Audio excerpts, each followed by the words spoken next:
Hi மக்களே, Sunday special mutton குழம்பு எப்படி செய்யலான்னு பார்க்கலாமா? சிம்பிளாக ஃபஸ்ட்டு ஒரு ஜாரில் தக்காளி, வெங்காயம், பச்சை மிளகா, சோம்பு போட்டு நல்லா அரைச்சி எடுத்து வச்சுக்கணும்.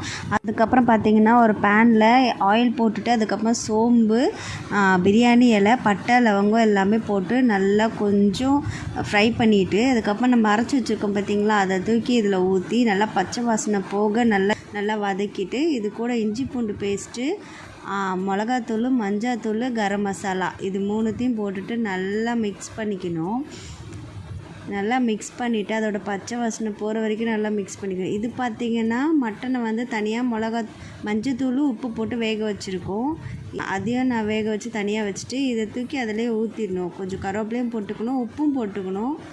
அப்புறம் நல்லா மிக்ஸ் பண்ணி நல்லா கொதிச்சதுக்கப்புறமா பார்த்திங்கன்னா நம்மளோட மட்டன் குழம்பு ரெடி ஆகிடுச்சு. இந்த வீடியோ உங்களுக்கு பிடிச்சிருக்கான்னு எனக்கு கமெண்ட் பண்ணுங்கள். பாய்.